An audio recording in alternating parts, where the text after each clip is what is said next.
In this episode, Ryan and I discussed two contrasting cases about how to purchase a policy. We had fun doing it, went into a lot of detailed information that will benefit you. Thank you for listening. Hope you enjoy.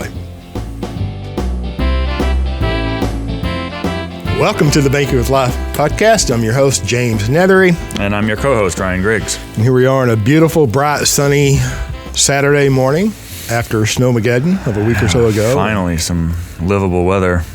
My friends in New York were like, shut up, that's nothing, always snowing up there. And I'm like, yeah, can you go to a restaurant though? Wait, is your governor killing 30,000 people in one fell swoop? Yeah.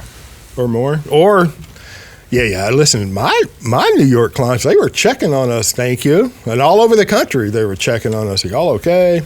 Yeah. They understand that we're in the South and we're not supposed to have 0 or 2 below temperatures. Unless you're in the Panhandle, then they're more used to it than we are. Anyway, so it's a beautiful day here. I mean, we went from 2 below to 70 degrees in 24 hours. Yeah. Yeah. It's great. Okay, so as usual, I'm unprepared. I don't want to say unprepared, but I didn't come with a big list of... I think you do want to say it because you say it like every time. I'm just... unprepared. I didn't spend 30 minutes, jotting out what we're going to talk about. So I'm going to find out what we're talking about as you, the listener, finds out, because Mr. Griggs, and there's no disparagement. I think it's cool. I mean, you show up and have something to talk about. Ad lib, off the cuff, unscheduled is all good. Well, things happen throughout the week. You have conversations, and it's like one conversation can open up all these different avenues that need to be explored that nobody else talks about. I agree. I think this is a great formula. One guy doesn't have a list, the other guy does. It's okay. It is okay. Yeah, it is okay. I'll carry the show. That's fine. All right, so let me set the a little story time, right? Real life, current client experience. Of course, we don't say any names or anything like that, but give a little background here. So got a young man, I say young man, he's in his early 40s, right? Successful, working in his profession, wife, 2 young kids, out of Florida. I think I said that, out of Florida. No mask.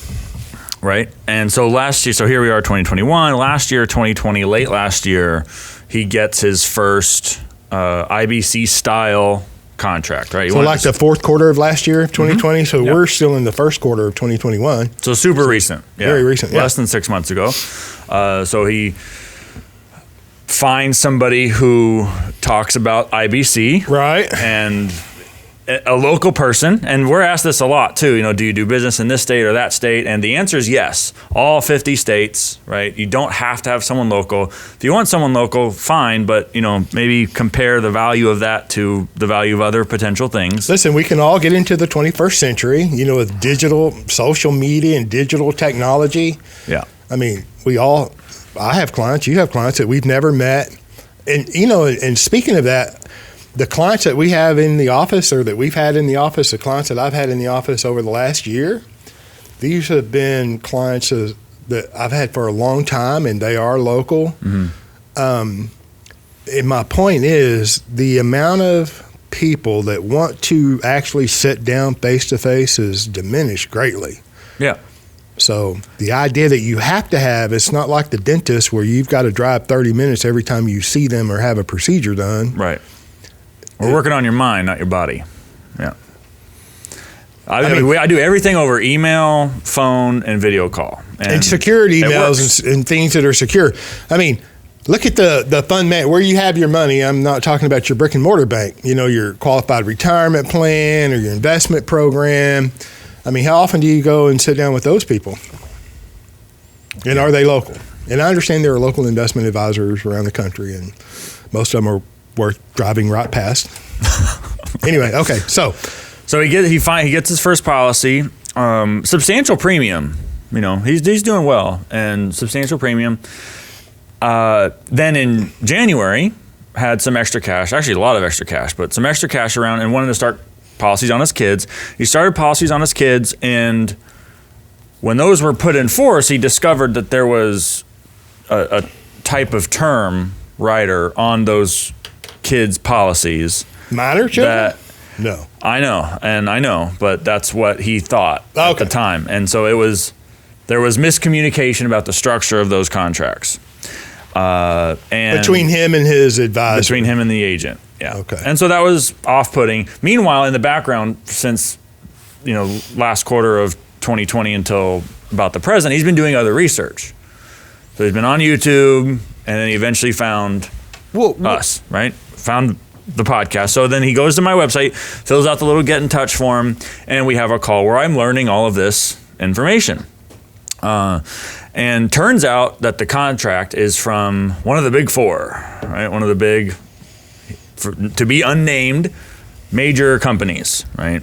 One of the big four. And I don't know for the life of me why they leave out, and it's the only time, the other big company, New York, the fifth one. I don't know why they leave them out, because they don't write for them.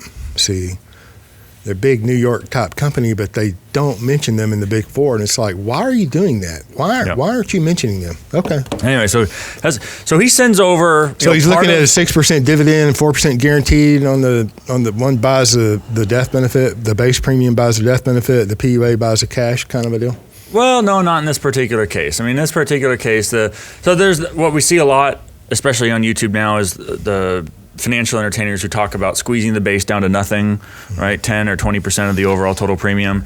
In this case, that wasn't what happened. In this case, there was actually a substantial base, more than you might normally find. And so that's fine. It was like, on the one hand, that's good. You've got a solid foundation, and the end of this is like, ultimately he'll be able to fund that contract, although as imperfect as the design was, he'll be able to fund that contract through its stated duration, and things will be fine. They'll have more cash. It's just a matter of, could it have been better? And that's what I want to get into a little bit here, and then we'll talk some about a certain feature of this Big Four contract having to do with the PUA that nobody ever talks about. And so, the first thing is, like, oh my gosh, this, I've been hard on annually renewable term and blended PUA term riders in the past. And I think the perception is, and people who read Nelson's book, there are no term riders in Nelson's book. And so people who... There are no term products. Right. Including rider. I mean, Nelson did not use or buy a term. Yep. And so when people, they have that background with Nelson, and then they see a lot of criticism from me on this program and on my Medium blog, and I think some can get the impression that all term riders are bad, or that there's no place for a term rider. And I want to be careful to distinguish that while a term rider is not necessary for the purposes of the infinite banking concept for a dividend paying whole life policy where the majority of the total premium is going to the PUA, it's not necessary. It can have some added benefits. Now, I like a certain kind of term rider. I like a level term rider. So one where the premium is fixed for the duration of the term. That way we that way we transfer the risk of future change in mortality costs to the entity, to the insurance company, for the stated duration of the product, right? So that there's not like as with annually renewable term, whenever there's a renewal, if there's any change in the financial experience of the company has the right to shift the risk for that future cost change back to the individual, resulting in the client, the policy owner, being responsible for a potential change in the premium for the term associated with that term rider. You may speak of one, and I know we've talked about blended PUAs in the past, but those episodes are not necessarily in detail on the blended. We didn't cover everything in the universe about blended PUAs, right? So, it's important because different companies have different types of blended PUAs. Sure. And fundamentally, you're exactly right. The cost of the death benefit is going to continually go up in term because you're alive and you're getting one day closer to mortality. And then when you have a blended PUA where the dividend purchases the term, the blended part of the term, I mean, just think this through for a moment, right? And you don't have to be a life insurance expert, and you don't have to rely on these esoteric presentations and illustrations. If the cost of the death benefit goes up, if your mortality cost or expense goes up, and it does, just by the mere fact that you're alive from 1 year to the next. And then if that is purchased in whole or part by a non-guaranteed dividend, I mean, just think this through. The cost of the term has to go up. And if the dividend goes down, I mean, what do you think is going to happen there? Yeah, the individual will be responsible for making up the difference. Yeah, they're either going to have to pay more premium, or the MEC limit's going to go down, and you're going to cause a MEC into the future. Yeah. I mean, and by the way, this little nugget here is going to come up in my second story that I want to tell later. But yeah, well, we're going to come back to it for sure. But anyway, so the point being, with this particular client out in Florida, there was no term at all on the contract. Which, okay, fine. Consequently, though, the number of years through which this individual could pay a high PUA premium was smaller. Right? What? If you don't have term, particularly of the level kind of the appropriate duration, then you're not going to be able to pay a high PUA for as long as you otherwise could. And so for this successful, mind you, early 40s, and with this particular structure, could only pay that high PUA for 10 years. Like, okay, if nothing changes, right? And I'm like, so just assume that what's on the illustration sticks, which it won't, but conservative assumption, you're going to hit early 50s in a profession you're already successful in the middle of your peak income generating years, and your ability to pay premium in this particular policy is going to go down fairly dramatically. And he's like, like, yeah, so that applies across the board to this individual, and good for him that he's successful. He's not in the middle of his peak earning years. Nelson graduated at 88, and I'm excited about the future upcoming 88th episode. But that applies to all of us. Yeah. Right? I mean, just because he's 40 does not mean he's in the middle. I mean, he could be on the very front side, and probably is on his earning potential. I mean, in year 11, right, when he's going to be 40 in year 11? No. Oh, 50. He's in his early 40s now. Okay. He'll be in his early 50s when the ability to pay a PUA drops off a cliff. Okay, yeah, then he'll be in the peak. I got it, sure. Yeah. Absolutely. And he will need other places to put money. He's going to have more capital. That policy is probably not big enough. And then, I get it. So. Yeah, for his particular financial, after having reviewed his financial, the policy was underbuilt.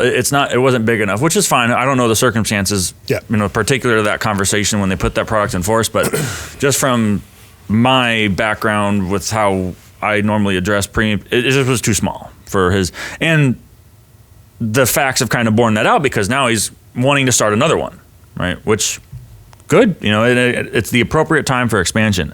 All right, so some key points there. No term on it. Is term necessary? No. Can it be helpful? Yes. Can it be overdone and manipulated so that in order to contort the structure and facilitate the sales process to show a high early cash value early on? Absolutely yes, and that's what happens more often than not. But there can be a place for term. So don't think that just because you have term on a contract, or you're being presented with a product that has term on it, that it necessarily shouldn't. It might be the case, but it depends upon the type of term rider that's being used and what the stated purpose of it, if there is a stated purpose of it, what that is and why. Anyway, in this individual's case, there wasn't any, and so it resulted in a unnecessarily abbreviated number of years over which he can pay this high PUA that he's more than capable of paying. Okay, so next fun wrinkle. The individual had some extra funds around, wanted to make a PUA premium payment into the contract, right? He had already paid PUA. Yeah. Wanted to pay some more. Got the contract in force, building a warehouse of wealth. This is a place to put my money. Yep. Calls up. Who do you call? The agent or the insurance company? Called the company. Yeah. Said, I'm thinking I want to make this additional $1,000, it was, $1,000 And they said, payment. Man, you're the smartest guy on the planet. Of course, send us a check. But just know that it'll cause the policy to MEC in the 20th year. Oh. Right? Early 40s, 20 years later, we're in the early 60s now, right? Successful individual. Policy will MEC if you make this PUA premium payment in that year, out in the future. Client says, okay. Client then calls the agent's office. Says, hey, the life insurance company told me that if I make this $1,000 PUA premium payment, it's going to mech my policy. Okay, so pause there. The contract then necessarily must have been built to accept that premium payment, which would trigger a future mech. Okay, and my point here is that it doesn't have to be that way, right? We can design a product in such a way so that the contractual maximum is underneath that mech limit, so that if an individual tried to pay what would be an excessive PUA premium that would cause a mech in the future, that the contract is built so that it wouldn't allow it, right? Okay, so that wasn't in place, which, okay, that's what it was. So the client asked the agent's office, so what should I do? Buy another policy. The agent tells them, go ahead and make the PUA premium payment. We'll fix it later.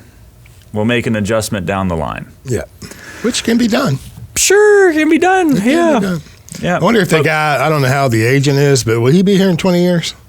And I don't know that the agent That was exactly what I said to the client. I'm like, almost exactly. Like, who is he going to be around in 20 years? We're going to know to make that. You're going to remember to make that adjustment in 20 years. Right? It's like, why do we even need to do that? Why would we need to plant the seed for a future error only to go have to reverse it down the road? Look, the more you manipulate typically structured life insurance, the more you weight to the PUA, the premium, the more you weight the premium dollars to the paid up additions rider in whatever form or variation, you're causing unknown future consequences. Mm-hmm. Right? And I say unknown, the future is unknown. You're causing things to happen in the future, which is a potential mech is one thing. The forced lowering of a premium is another. Burning up your insurability early is another. There's lots of things wrong with these machinations, and I'm not saying that was right or wrong. I'm just saying the more you contort these policies away from putting as much premium to the PUA without any kind of a rider, or a term rider. So the more you move away from that, the more these riders that you use, the more issues you're subject to cause in the future. So, and I say that because it's true. And then if you have an agent that, understands the company that they're writing for, and the products that company has that the agent is using, the better off you'll be. Yeah, is my point. An educated consumer and an educated agent. And you mentioned the word research earlier. The guy continued to research. I'd like to go a little bit deeper into the research that he did on YouTube, because I've had people. Banking with Life. Well, that's the best research you can do past Nelson's 2 books, in my opinion. Thank you. I've had people say, well, James, I've been educated in the last couple of months, and then they go off on all of these machinations, everything that's wrong in the world of infinite banking on the noise. And I mean, I just shake my head. I'm like, my heart goes out to you. That's not education at all. Anyway. All right. So here's the next part to this. So clients who come into my process who have other products in force, if they want, I'll review what they have to check for fatal flaws and just to make sure that what's in place is sound and everything's clear about how funding is going to go into the future, and so we're on a solid foundation. I don't want the idea being I don't want anything you have to blow up in your face, even if you didn't get it from me, kind of deal. All right, so he's like, after having some of this discussion, he's like, absolutely, I would like to. So he sends along the particular illustration, which is only in specific circumstances, right? Don't send me illustrations. I don't like illustrations. There's all sorts of problems with them, which I'm about to get into. But in this case, it was appropriate because he's entering the process, and it was appropriate to do an in-force policy review. Okay, for this particular contract, for this particular company, for their version of the PUA, there are 2 kinds of PUA premium payments. There are scheduled ones and unscheduled ones. In this instance, the scheduled ones were to be paid along when the base premium were paid. And in this case, it was annually. So policy goes in force day 1, client writes a check for both the base and for the PUA. And the PUA that he pays there is scheduled. Now, in this particular case, the entire PUA that was set to be paid into this contract was scheduled, right? So the entire, you could have some PUA that's Here's scheduled. the total premium, base, PUA, whatever riders, and the PUA is scheduled. He's going to get an annual premium due notice with the entire PUA, as a percentage of total premium. Correct. Whatever. Yep. So, okay. So Now, if I'm going to pay, and I don't know the guy's numbers and I don't want to know, but so if I'm going to pay $20,000 a year, $10,000 a year in total premium, and part of that is PUA, that's illustrated, that's scheduled, and I'm going to get a premium due notice for the entire premium, and a large percentage or portion of that is going to be a paid up additions rider. Yep. Now here's some interesting Caveat. intricacies. Yeah. All right. So, and I'm reading from the illustration. So this is a quote. The frequency of scheduled payments must be the same mode as the base policy, meaning that that cool. Scheduled PUA premium payment had to be paid along with the base and term. Now there was no term, along with the base. That's true across all companies, right? So when we talk about choosing a company to work with and why to choose one or the other, a lot of the criteria, a lot of important criteria can fall around the flexibility, the terms and conditions associated with the PUA rider, right? Some companies will allow PUA premium payment on a scheduled basis that is of a different mode than would the base payment So be. if I'm paying an annual premium, that's the mode, the modal premium. I'm either going to pay monthly, semi-annually, quarterly, or annually. That's the mode.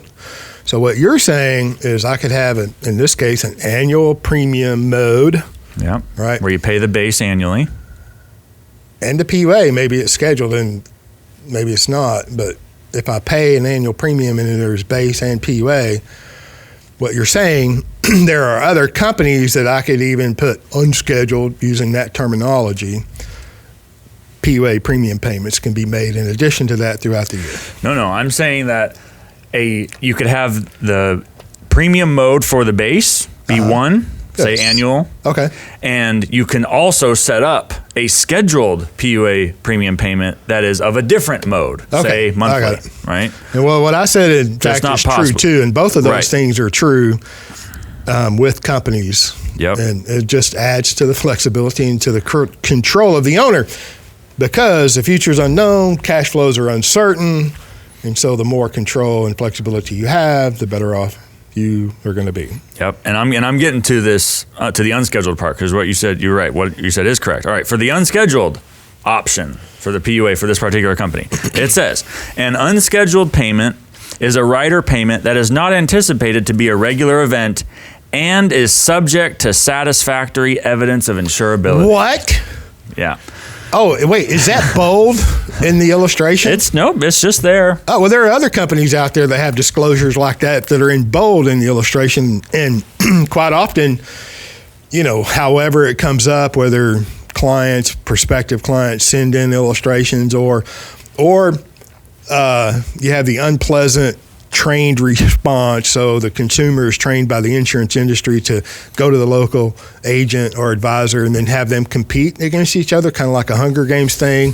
So let me get an illustration from you and I'm going to show it to my best friend or whoever has a life insurance license or can spell IBC or BYOB, and then have them create an illustration. And then I got 3 or 4 illustrations, and I'm going to go back to you and say, this illustration's better. And not a single one of them knows what's going on, in my experience, behind the scenes. Because if they do know, they're not doing that. Right. Right? Okay. And so I'm asking if it's in bold, and that's just the illustration. It's not a contract. But the disclosure is right there in the illustration. There are other companies out there that bold that kind of verbiage. Yeah. And I don't know how many times I've asked the prospective client, I'm like, you can read, can't you? All right, you can read in bold print, right? Read the bold print and tell me what that says, layman. Mm-hmm. You don't have to be an attorney. You don't have to be a lawyer. You don't have to, be able to read legalese to understand what that company is saying.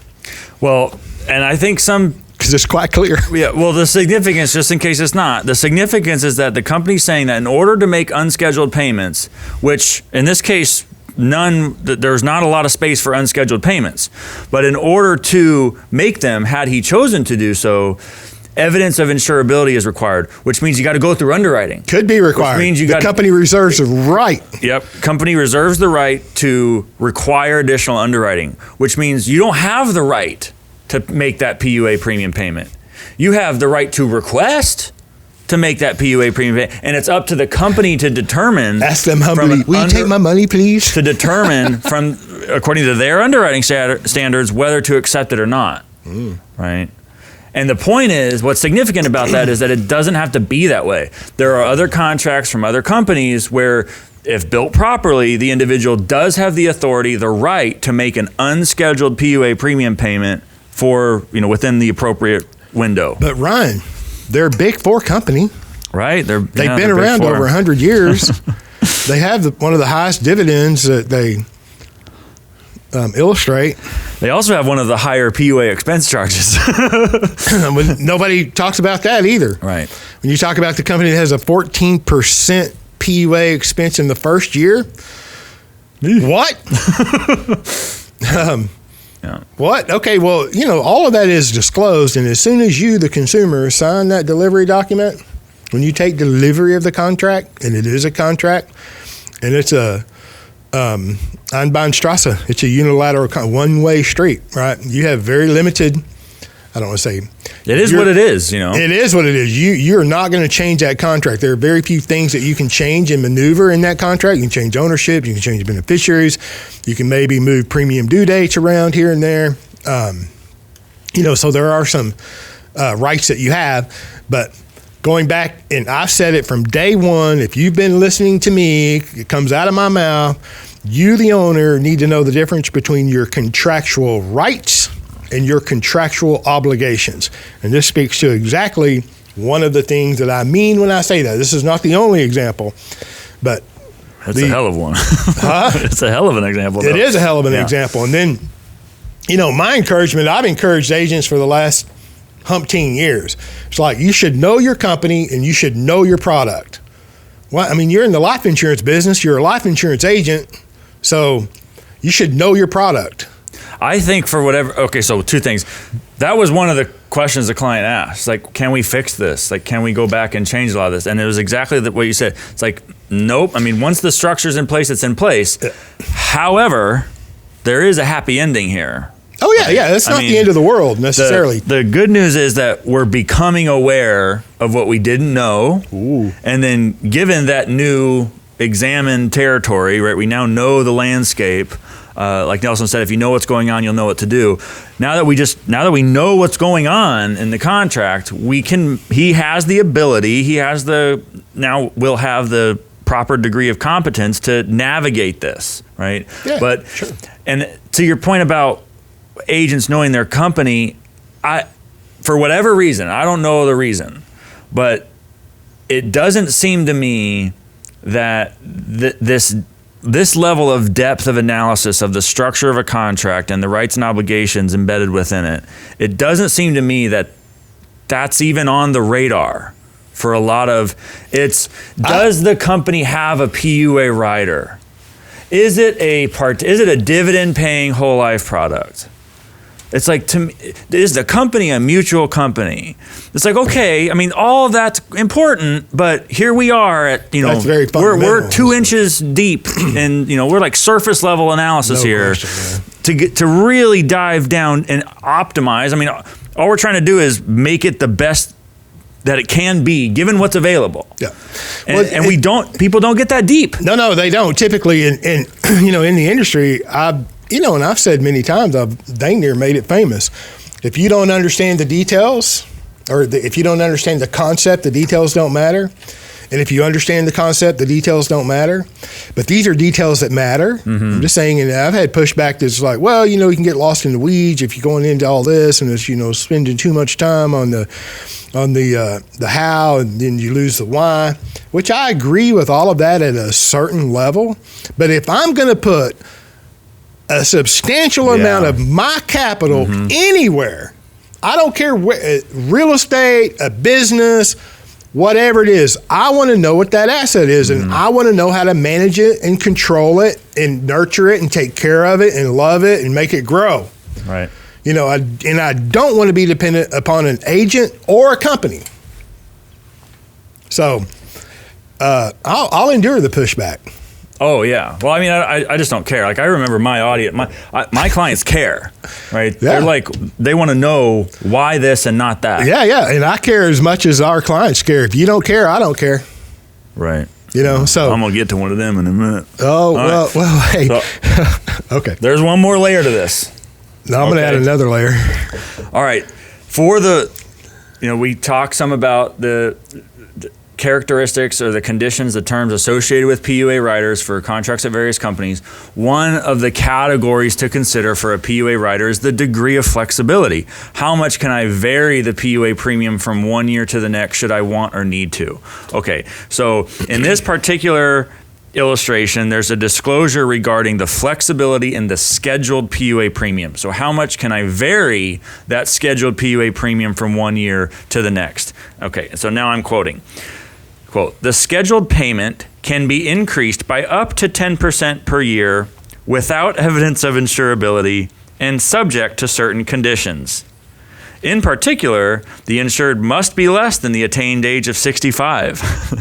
The increase must be after the completion of 3 policy years. And 3 total increases obtained without evidence of insurability cannot exceed 100% of the scheduled payment in effect at the time of issue. The scheduled total payment or the scheduled annual payment? Does it just say scheduled payment in effect at the time of issue? So what the scheduled payment was day one. Okay.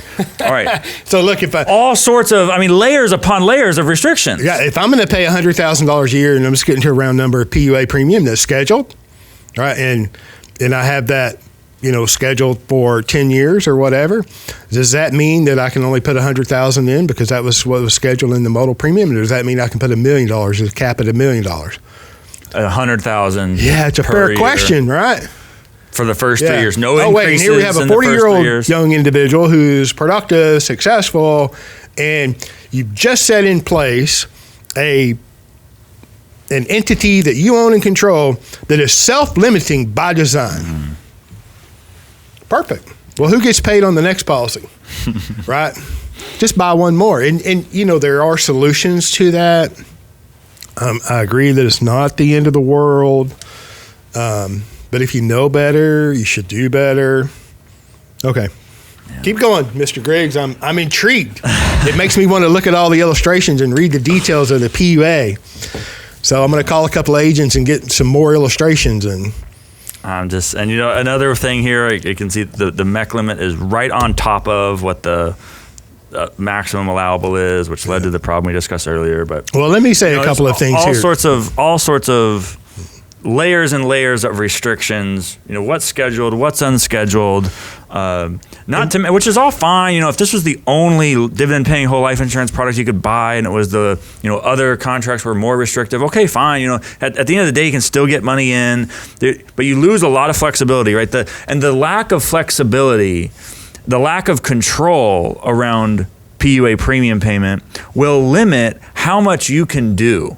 Right? If you have a greater degree of flexibility, a greater degree of authority over your PUA premium payments, be it if it's scheduled or unscheduled or how much you vary it from one year to the next, if you know what your authority is and you have a lot of it, you can afford to go stronger. Right? You can challenge yourself. You can say, I want the authority, I want the capacity to pay more premium than I was initially thinking, which gives me the ability within a contract to do better than I thought I could have done.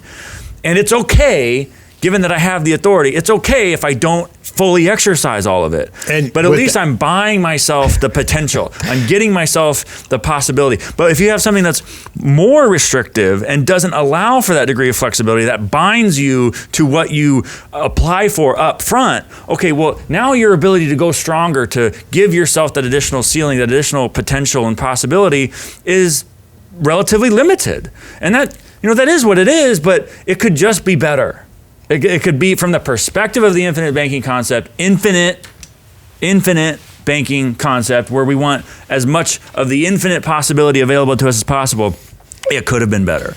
Well, he is becoming his own banker, so that is a process. Yeah. And I want to stress too, like at the end of the day, because a lot of this is grieving, right? I mean, grieving, I should say. A lot of it causes stress and anxiety. It's like he's learning about the thing that he already owns that he didn't know when he went to buy it in the first place just 6 months ago. And that's frustrating. And I get that. And so in the call, had to recognize, label that, acknowledge it, be like, yeah, I know it's not fun to learn about all these new restrictions, to learn that the new car you just bought will only go 60 miles in a day or something, to learn about all these new things. You can only drive it for 10 years. Right. Exactly. Yeah.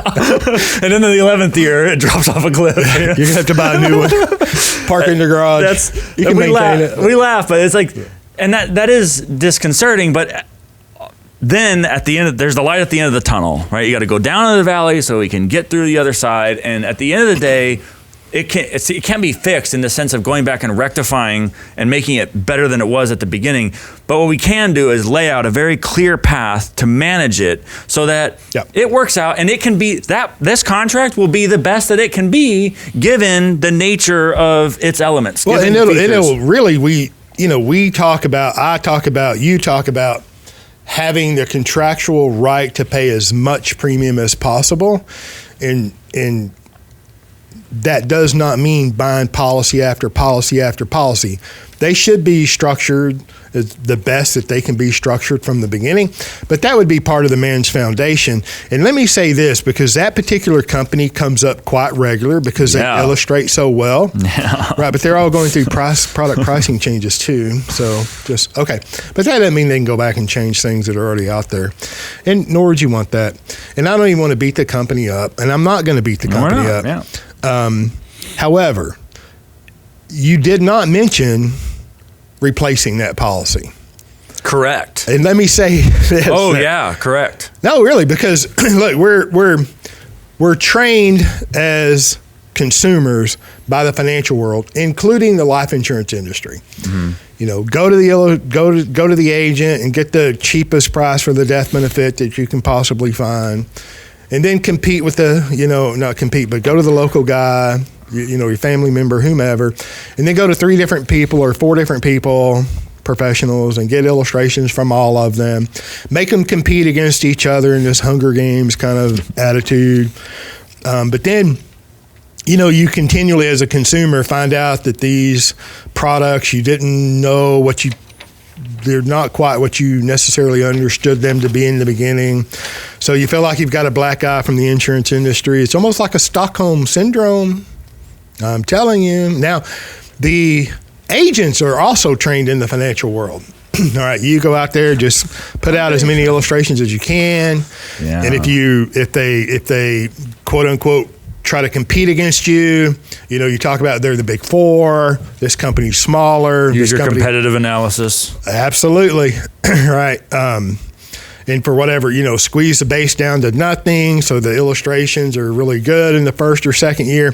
This particular company came up this week in my practice in our office. And, the guy had an illustration, and then he goes out and shops it, quote unquote shops it, like what he's doing. He's a consumer, right, to get the best deal possible. So he sends back an illustration unsolicited, and I could care less about. And it happened to be from that particular company, but it was a completely different structure, no term, no PUA, but a really high cash value. The product was built to be in a qualified plan kind of thing, high early cash values, high cash values in the early years. And we're looking at it, and it's just like, your heart goes out to these people because they don't know what they're looking at. And he sent the competitive analysis, a comparative analysis. Every company has them. Every agent is trained to, send the illustration to the home office and see how we can beat it, kind of a thing, which is by tweaking the numbers to make it have a higher cash value or higher death benefit in a particular year, or whatever the case, whatever's required to get the consumer to say yes, so the agent can get paid and move on, right? I mean, that's the world that we live in the financial industry. And then, here, this man is reaching out to you 3-4 months after starting. I don't know how many times I hear that in my office weekly. Oh, James, I just did this. I just did that. And then I found your podcast. We want to do business with you. And it's, you can't always, you can improve everybody's situation. I think everybody can improve. But the solution, going back to my point, you did not bring up replacement. Honestly didn't even occur to me. Right, like, because we didn't even discuss it. It's not the end of the world, right? Right. It's not the end of the world. It's still I believe it's the mutual life insurance companies against the world when it comes to the financial wherewithal for the all-American individual. Okay. I see, too, that, let me say on this particular company, they had a particular product that was, built for big numbers. And Jake, my son, he's like pointing out, he's like, Dad, look at the difference between the guaranteed cash value and the non-guaranteed cash value, like at age 100 or 121 or whatever it is. And there was a 30 times difference between the guaranteed and the non-guaranteed, right? And so you tell me, right? And then you have to have, so you tell me what's more likely to occur, the non-guaranteed at, 30,000 compared to the guaranteed cash value at age whatever in the future, 130,000 compared to the 330,000 in the non-guaranteed cash value. You tell me what is most likely to occur. Okay. And then you have the thought, the death benefit is not important to me. I could care less about I don't want any death benefit. And these are things that come up over and over once you get past the direct recognition, non-direct, PUA, stock, or mutual company. It's like, I don't want a death benefit. Let me tell you, look, life insurance doesn't come any other way. You cannot buy life insurance without the death benefit. And then by construct, the cash value must equal the face amount at age 121. Now, if that's true, and it is, you tell me, would you want a little death benefit or a large death benefit at age 120? And we know you're not going to live that long anyway. We know that. But you tell me. It's really that simple. Now, if I can't get past thinking, if I can't get past next week, if I can't get past next year, you're violating one of the 4 fundamentals that Nelson, has preached about before he graduated and even beyond continues to preach. Think long range. Think long term. Think long range. What? Yeah. I'm just saying, it's like, and then I want to speak to, when you get into that kind of a situation, not here, but when you're looking at the life insurance illustrations and you're looking for the high cash value, I've said it many times, and this is not direct advice to anyone, but if you're buying numbers on a page, just go look at Universal Life. It illustrates even better. Yeah. And I've said it many times, and I continue to say it because I understand that you might not listen to every 125 hours that are available at no cost to you at your own leisure. If a company can squeeze down the base to 10% and you put 90% to the PUA, why not go 2% to the base or 1% to the base and 99% to the PUA? Because you can do that. Don't believe the fact that, or not the fact, don't believe the commentary that, the company won't do that. No, the companies will do that. Some of them, and they're highly rated companies. So, if a little is good, a lot's got to be better, right? So why don't they do that? Why don't you promote and purchase 99% to the PUA premium, 99% of the premium applied to the PUA, and 1% to the base? Yeah. Well, then you'd have to explain the difference. Oh my gosh. I don't mean to be mean or laugh, but it's like, it's tragic. It's all one size fits all. This office does this structure, that office does that structure, and that's what it is. James, what is this, an 80-20 or 90-10 or 50-50, 60-40? What kind of question is that? It's like, I don't know. Let's see what it is. That's the best solution for you. Let's figure it out. There's just no discussion of the trade-offs involved between long-term cash values and death benefits and short-term illiquidity. Right? Yes. The more of the total premium you're willing to send to the base, the higher your long-term cash values and death benefits will be. And that's going to matter to you to some degree, depending upon who you are and how old you are. And it's going to matter less to other people. But that's the trade-off, right? And so it's a it's an analysis on a case-by-case basis. What are you willing to do? And in fact, like for myself, the policies I own have different structures because my circumstances were different when I went to apply for the different contracts. And so that's true for everybody. Whether you're just starting or you're getting your second or your third or your fourth or your fifth or whatever, or you're of a certain age, you're younger, you're older, you're a minor, you're an adult, whatever. All of that has to be taken into consideration to get the kind of structure policy that allows you to optimally fulfill the objectives of the infinite banking concept. And so the one size fits all thing, it's like, I'm bored by it now. I'm just bored. And there's, if you get a lot of people who are of a similar age, of similar circumstance, and want to achieve the similar goals, okay, maybe it happens that a lot of those structures are similar to one another. The only time you can get equal, I mean, you're talking about similar, let's go equal, right? The only time you can be equal is if you're twins. Right. I mean, that's the only time that they can be the same. Yeah. I mean, they can be similar, there's no question, but to be equal, you've got to be twins. I mean, and why do I say that? Because like when parents buy policies on their children or their grandchildren. I was going to say twins with the exact same medical history. True. And most of the time they're very similar, unless one's smoking and the other's not, right? I mean, we all want to be equal. No, we don't. Yeah. But we all want the equal amount of benefit to our children and grandchildren. I mean, we don't want to, I don't know, maybe you have a grandchild that's a black sheep or, there's an outcast or whatever. But from my experience, from my clients, we love our people. We love our children. We love our grandchildren. We want them to do better than we did. We want them to have a greater opportunity than we did. And we want to leave them more than what was left to us.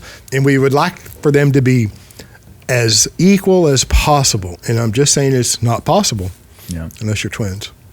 I mean, you can compensate, though. Right. All right, so I want to compare that experience with that client from Florida. Well, wait, I want to carry on the replacement because, maybe you feel like you've made a tragic mistake. You've done something. Now you know more or learned more. Your circumstances have changed. You want to do something different. That does not mean replacing a policy. So in the big wide world of choosing whom to work with, whenever replacement comes out of their mouth on a dividend-paying whole life policy, and I know they have the third-party analysis and the third-party, spreadsheets that they use to manipulate numbers to try to prove to you that you made a bad decision, don't buy it. Don't listen to it.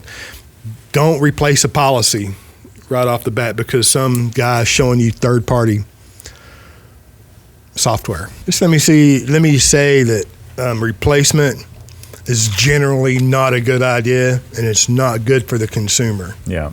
Generally. Is there a case? Can a case be made? Yeah, but you need to... Case can be made for anything. You need to be educated on what you actually have by maybe the people or the company that put it in force for you.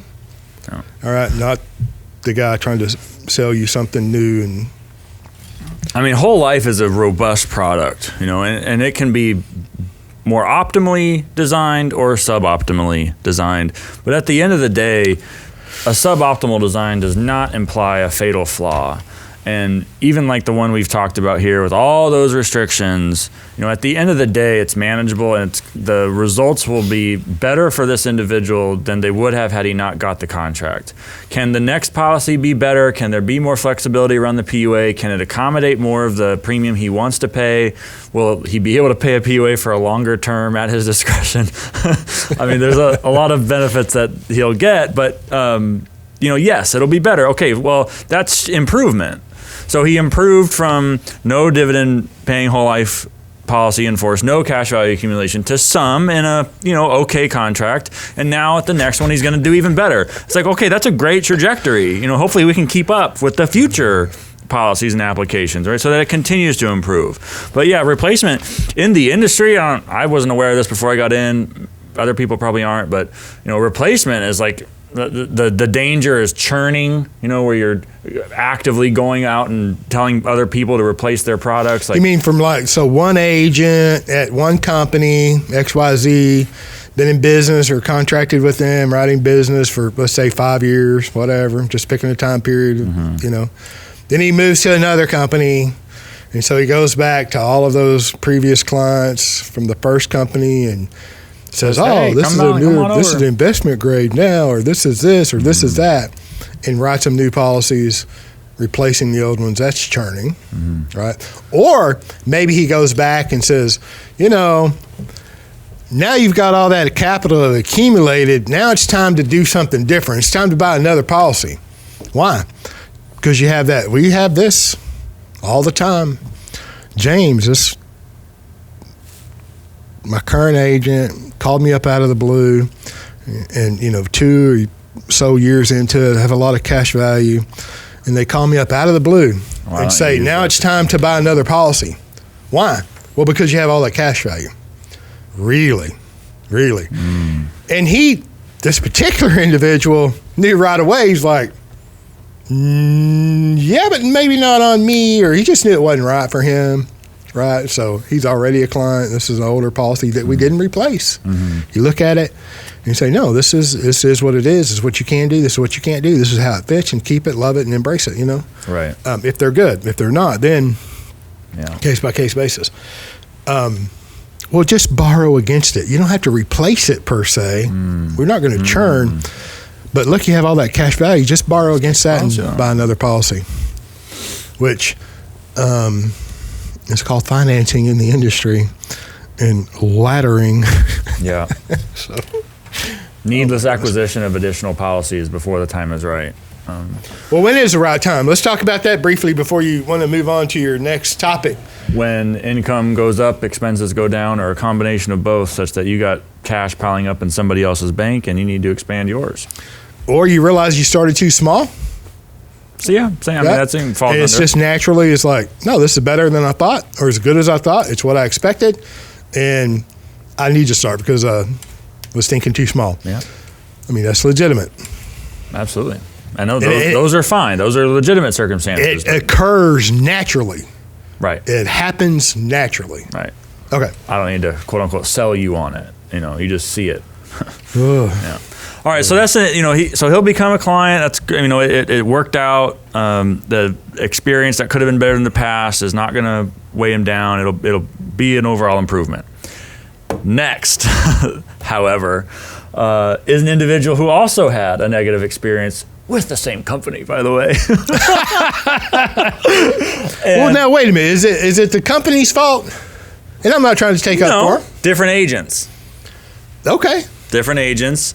Whereas the first contract had a substantial base. In this next example here, this person is out of Illinois. Does it matter? Just so that people can. There's a Florida one and there's an Illinois one. Oh, consumer. Yeah, perfect. Yeah. So the Illinois consumer. I thought you were talking about the agent being out of Illinois. His policy had virtually no base. I mean, very small base, much less. Consequently, a very short period of years over which he could pay a high PUA. This individual, when he acquired this first contract, it was 3 or 4 years ago, and he was maybe late 40s, early 50s, successful independent salesperson, relatively speaking, and had a high income. Is he relatively successful, or is he relatively a salesperson? I'm kidding. Fair distinction. Okay. And, you know, 7 years of ability to pay a high PUA, same kind of principle as the last one. You know, he's late 40s. Did he go cash on cash in year 2? Something like that, 3 or 4. And he's late 40s. You know, 7 years is going to go by. He's going to be mid to late 50s. He's didn't ever think of himself in terms of someone who's going to retire, and so he's going to still be earning money. That policy is going to stop accepting money, and you know there was red flags, and we ignore the red flags because I'm nice, and it's just I just say okay, well that's you notice certain things that sound weird when they come out, and he was in this sense he was proud that the policy he was going to not continue paying premium in the 8th year. And it's like, to me, I'm like, well, why not? If it was good in the first 7, what's wrong with the 8th? Yeah. So there was that, but it's kind of let that slide. This did not end well, right? This is someone who burned 10, 12 hours of time. Oh. Yeah. and then fled. And the ultimate reason for fleeing, is I wouldn't capitulate to his demand to see an illustration so that he could run the numbers. Why is he even calling you if he, I don't know. Says he had said, and I'm sure the email's blocked, so I won't see your email because you email me, okay? But it says that he watched all the podcasts. And have I not been clear about this? I do not like illustrations. I don't like them. They are a source of confusion almost always because the proper educational foundation has not been laid. And throughout the industry, not criticizing anybody, it's just how it is, people do not lay the correct educational foundation in order for the illustration to be a source of clarity. That just doesn't happen. I wish it was different, but that's the way it is. And so, no, I don't do what so many others in the business do, which is they can't click send on the email with the illustration attached fast enough so that you can go do your analysis. Okay, turns out this individual with that prior policy had the base squeezed down to nothing. There was an annually renewing term rider on it. Lo and behold, and he and his wife, fiance, whatever she was, had both had a policy. For hers, same kind of structure, she gets a letter 4 years in. Turns out the premium associated with your term rider is going to go up $700 this year. What? And then it's a one-page document, and at the bottom of the page, there's this really just duplicitous little paragraph where the company says, when you first purchased this policy and this level of face amount, you did so for a reason.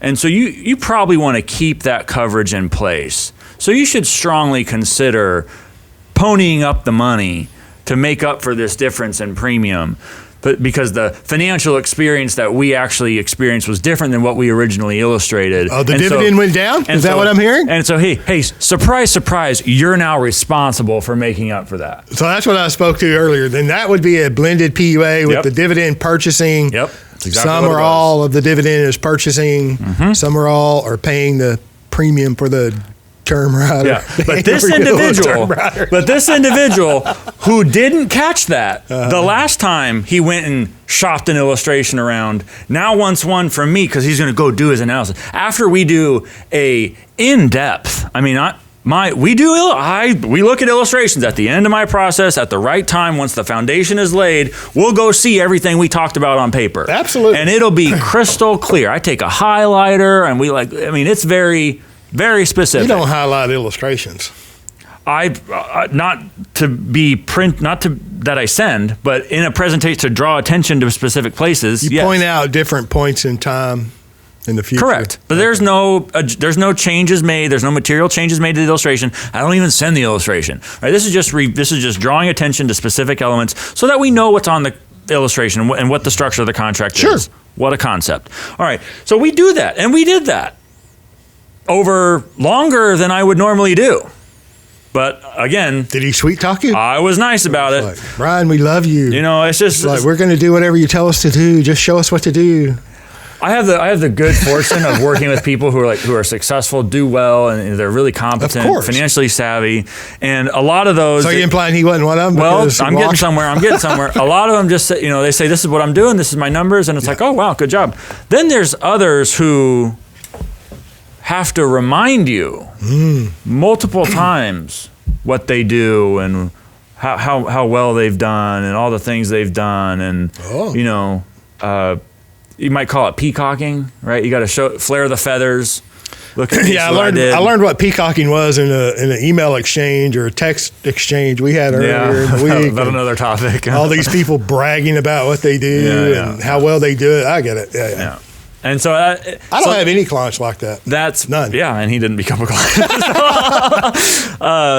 So we do all that very thorough process. But then, when it was, went on and on about I need to see the illustration.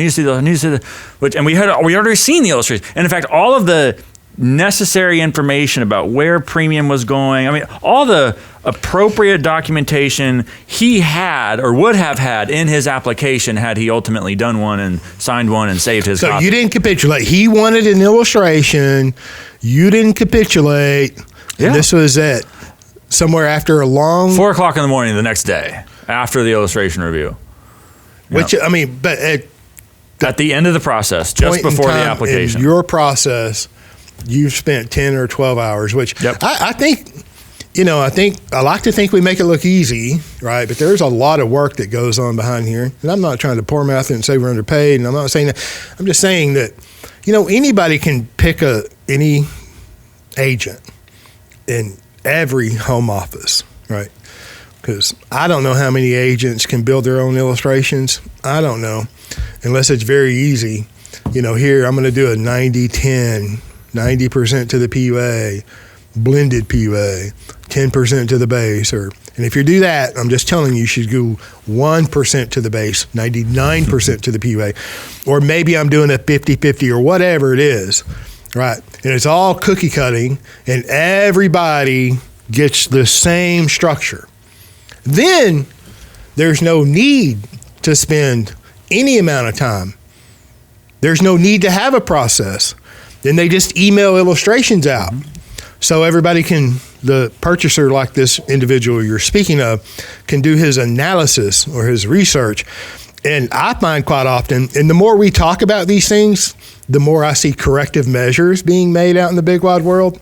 And I'm not saying they're always good. And some of them just flat out change tactics. Okay. But what I see quite often, there are 2 pages of an illustration sent out. And I'm like, well, Mrs. Jones, I appreciate you sending this. Where are the other 27 pages? Yeah. Oh, they didn't send them to me. Really? Wonder why not?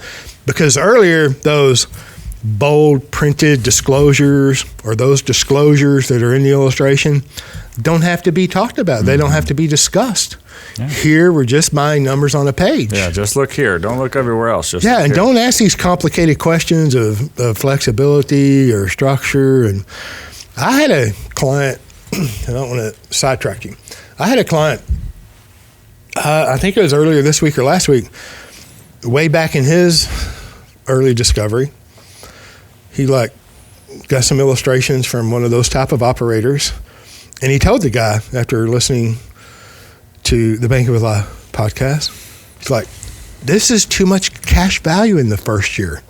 There's something wrong with this. And the guy's like, oh, you can't have too much capital. That's just crazy. You can't have too much capital. He's like, but there's something wrong with this. Yeah. Yeah. Can't have too much capital. Wonder where he heard that. I wonder where he heard that. I love an educated client. I love an educated consumer. You know why? Because it keeps the phones ringing off the wall. Thank you. So where I'm going with this, my point with this Illinois person is, there are agents who will do what they're told.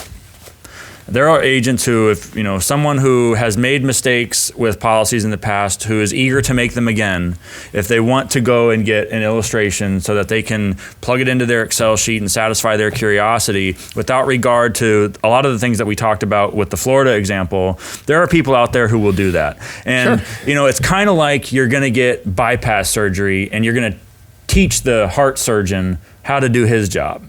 Well, if you want that, I'm sure there's doctors in the Philippines, or nothing against the Philippines, I'm sure there's doctors, fly-by-night people who may or may not have passed their medical exams to get their license. I don't know. I'm sure you can get that done, But then there's other doctors, other heart surgeons who will politely, kindly say, well, no, we're going to do this instead. And this is why. And here's why.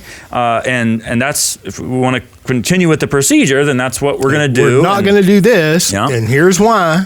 But if you want to train somebody to do what you, and this is the other thing too, he kept going on, well, I'm thinking of getting his license. I really like your business. I really understand your model. Sure you do. Okay. And oh my gosh. And so if you want that, you can go get it, right? But it's not here. It's not with me. And I'm kind of over, this has happened a lot in my life, like in mock trial in high school. It's like I didn't understand why there was a way that people were presenting arguments, and it was very just scripted and unappealing, and it was like they were reading I didn't like that, so I did my own thing. Very improvisational and very successful, but that was weird. People didn't like me for it. It's like, really? Oh yeah. And then too much individuality for them. And then forcefulness. I'm kind of charismatic, it comes off passionate, and it is, and that's like it could be intimidating. It makes people go, huh, So there was that, and then you're tall, Yeah, well, then in college, both undergrad and postgrad in economics, you start to discover that everything that passes for economics and conventional American higher education is crap. 98%. Wow, that's a broad stroke there, Mr. Griggs. There's a lot of canvas to cover. So, there's, and then I develop an understanding of Austrian economics that I became very passionate and knowledgeable about. But even within those circles, there's some really good stories behind that we're not talking about. Very interesting. And so that was, I started to, bump elbows with people and then come to find out that wasn't a good fit either. And then here I am now in finance and getting deeper and deeper into infinite banking, dividend paying whole life, becoming your own banker, and starting to see the way that the rest of not starting now, by now it's fully aware of the way the rest of the industry, not the rest, but a lot of the rest of the industry works. And, I'm over it. I'm over the apologizing. I'm over feeling bad about it. It's like, no. And if I have to not say names, or if I have to not name companies or whatever to avoid the complaints, to avoid the whining, well, then so be it. Because at the end of the day, it's not about specific individuals or ideas, about individuals or companies or any of that. It's about whether or not what we do is optimal for the purposes of the infinite banking concept in order to do what Nelson taught.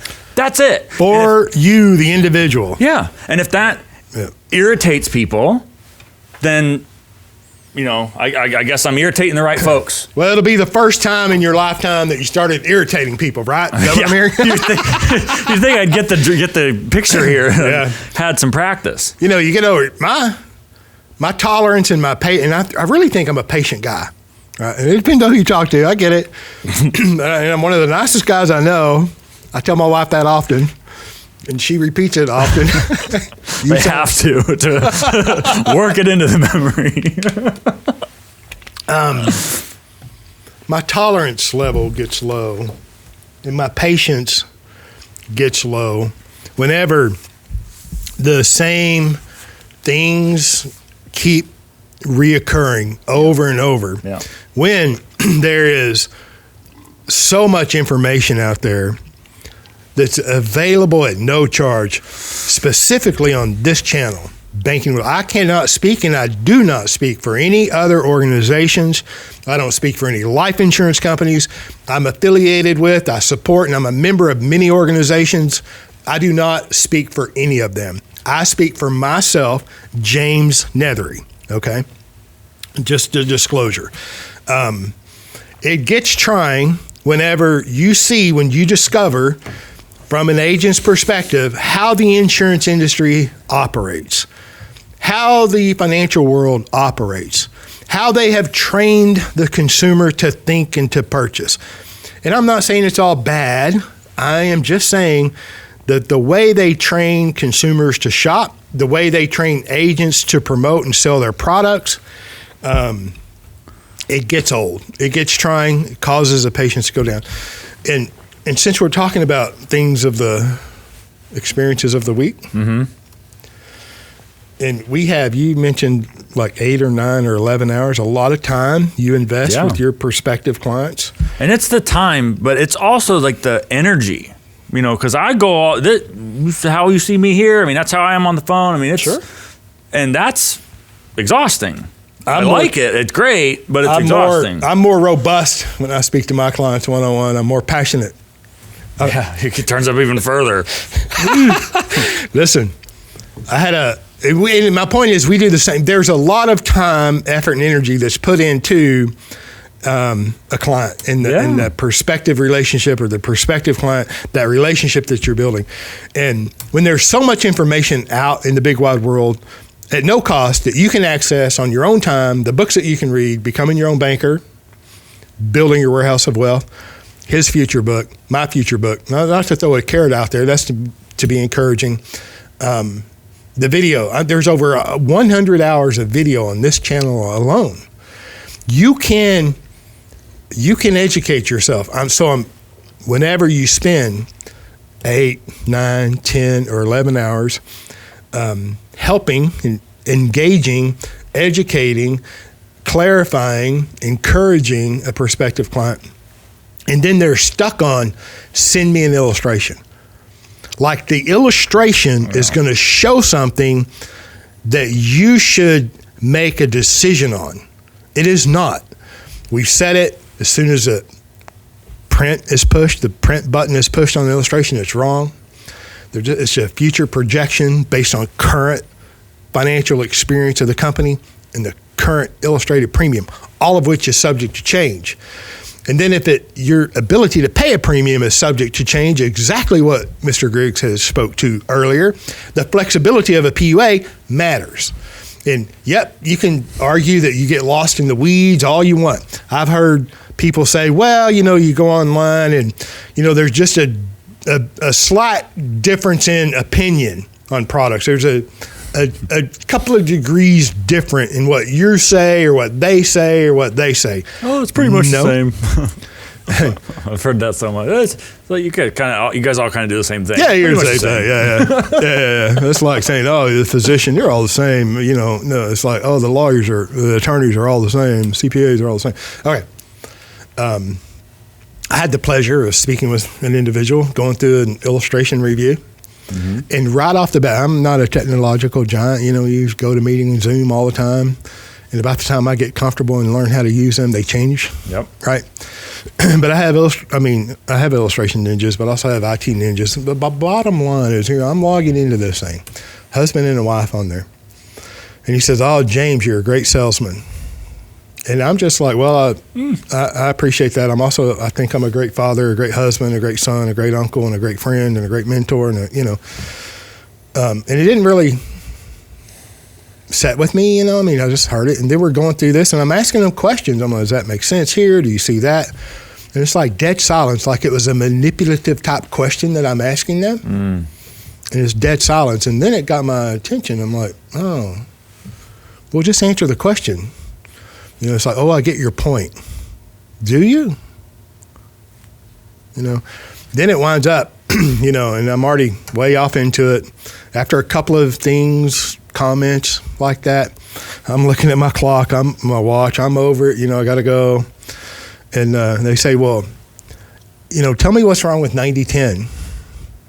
Tell me what's wrong with, Universal. Tell me what's wrong with this company or that company.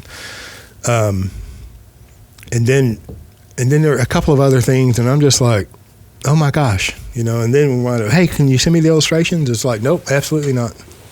You're not even ready to make a legitimate, bona fide decision based on the questions and not just 90-10 or universal life. It's just like, was this time, this 8 to 11 hours? And then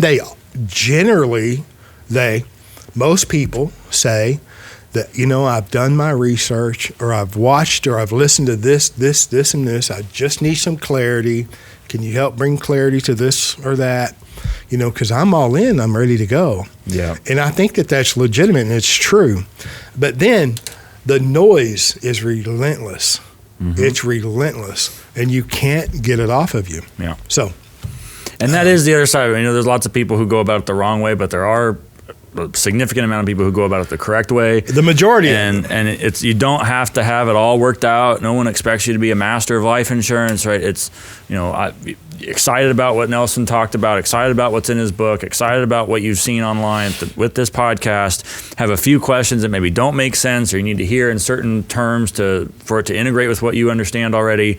But the motivation is there, the authenticity is there, and though that just works out great. You get the kind of product for the appropriate, with the appropriate structure for your circumstances, as we talked about with the Florida person, and then it's a beautiful thing. Then as you continue to converse and talk and engage with your clients, you learn things, and oh my gosh, it's a beautiful thing. I don't want to speak for you. I'm sure it's the same. The smartest people in the world are our clients. Mm-hmm. My clients, I'm like creative.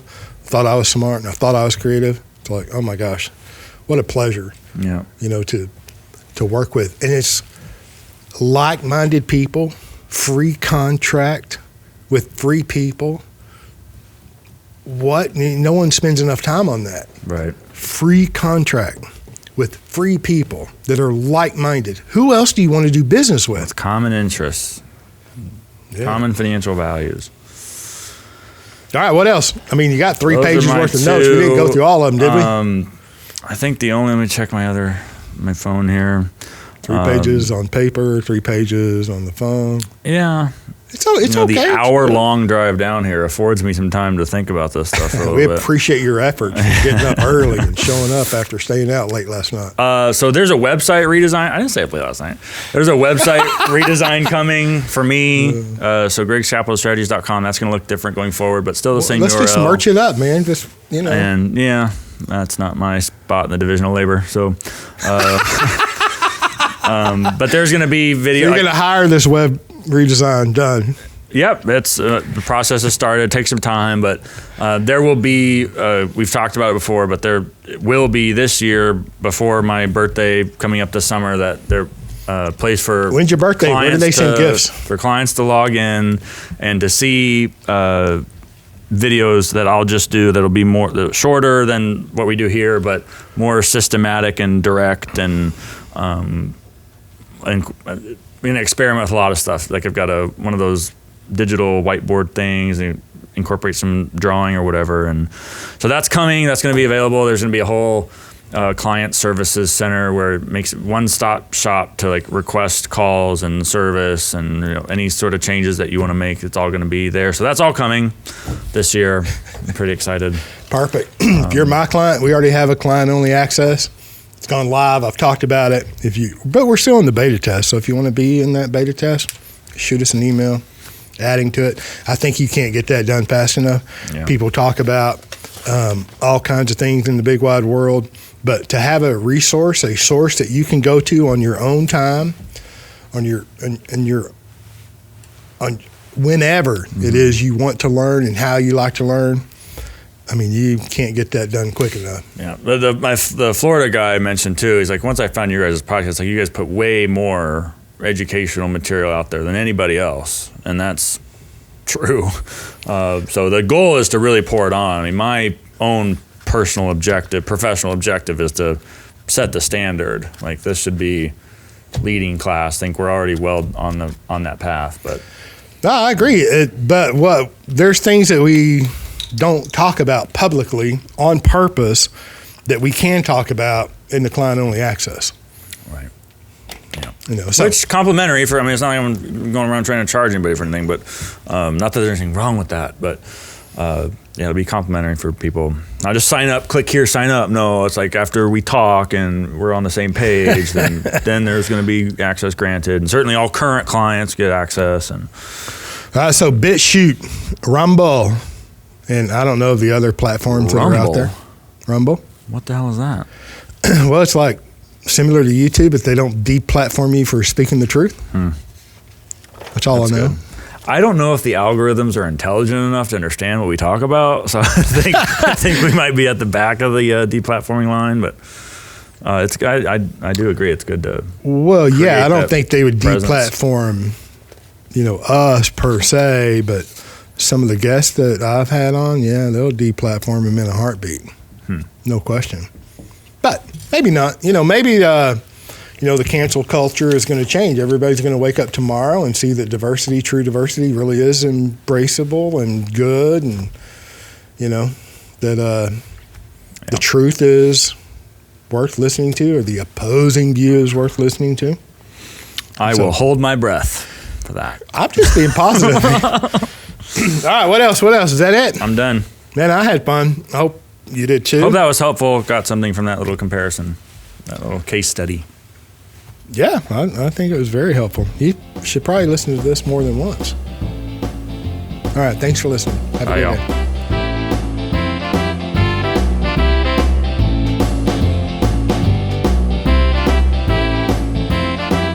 Thank you for joining us on the Banking with Life podcast. If you're watching on YouTube, make sure to like and subscribe and click on that little notification bell.